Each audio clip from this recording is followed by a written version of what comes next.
Everyone is shopping for 1000 cc. We get guys all the time, they come to the store and they're looking for 1000.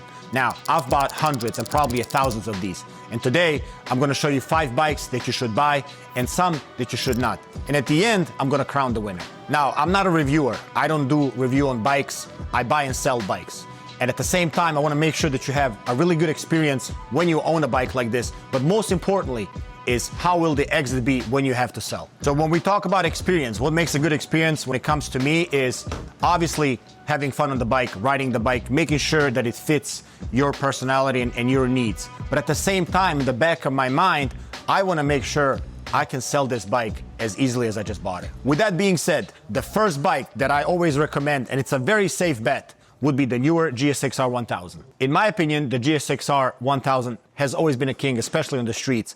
And now this bike competes with the higher end bikes at a much lower price point. It has everything that you really need. A lot of power, it has some electronics. You can easily find a 17, 18 GSX-R 1000 for around 9, 10 grand. And this is the bike for that kind of money. You can really have a great experience, and the exit is pretty simple around that price range because most people can either get finance for that amount and have the cash for that. Even though this is a very safe bet and a pretty good investment if you're buying a 1000 cc, it's not the winner. All right, so this next one is probably one of the most expensive ones out of the 5 that we have, which is a 2021 Ducati V4S. So if you're about to spend 20,000 plus on a 1000 cc, in my opinion, this is the sweet spot. V4S is right in between the regular basic V4 and a V4R. In my opinion, the V4S is a beautiful bike. You can't deny that. It already has a lot of goodies, the electronic suspension, Brembo calipers, 200 horsepower, and all the electronics in the world that you need. And it holds really good value. I bought and sold many of these. The only complaint I heard about sellers is this bike just generates so much heat while riding. But you can fix that by just changing it to a full titanium system. Now, this next bike is made by the same manufacturer, but just in a different world. A 2013 Ducati 1199R. Now, for a fact, I know this bike will hold value and it will go up in value. The only sucky part is you can't put many miles on it. You can put a few miles, but you can't put thousands and thousands of miles like the other bikes. The 1199R is pretty much a race bike from World Superbike. It has the V-twin engine, electronic suspension. It has the whole 9 yards. It comes to a bike like this, and I bought a few and sold a few.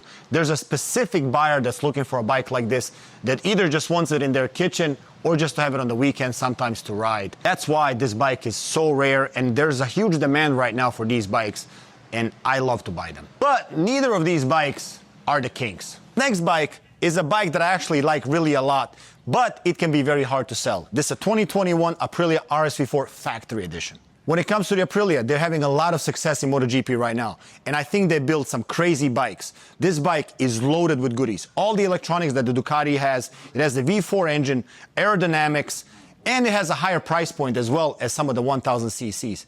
But when it comes to the market, people that are going to spend over $20,000, they will always go with Ducati or a BMW, and it leaves Aprilia just hanging out there. I have rode these before. I even took one to the track, and I love the way I feel on it with the tank, the V4 engine. It's a very, very smooth bike. But when it comes to selling, they just have their specific buyers that are looking for these, and it just takes a lot longer to sell, especially in the private market. So when it comes to this bike, I can't recommend to buy this bike unless you get a sick deal, so I would skip it. All right, we've been talking about values. We've been talking about which bikes to buy that hold value. Now, this next bike fits all the above. 2024 Yamaha R1M. The R1M came out in 2015, and ever since then, they just improved the bike. This bike has a lot of hype on the street because all the technology comes down from MotoGP M1, and I love this bike. I've taken a bike like this to the track as well, and it's crazy on the track. It has all the electronics, cross-plane engine that just screams, and a lot of carbon fiber. We had R1Ms in stock here and there, but I'll be honest, they're very hard to buy for us too because they do hold their value and people are asking crazy money for them. For us to make a margin, we have to buy them for less. You guys have seen all the bikes, which leaves us to the last bike, which is the 2025 BMW S1000RR. When it comes to the BMW S1000RR, in my opinion, nothing can touch it. This bike is almost perfect. It comes with everything that you can possibly have from World Superbike level, and everybody in the street wants this bike. We try to have 10 to 15 in stock at any time. For us, it's becoming very hard to buy these because people are holding to them. They're actually holding their value too. This is actually my personal favorite bike. And as you guys have seen a lot of our stuff, I praise this bike all the time.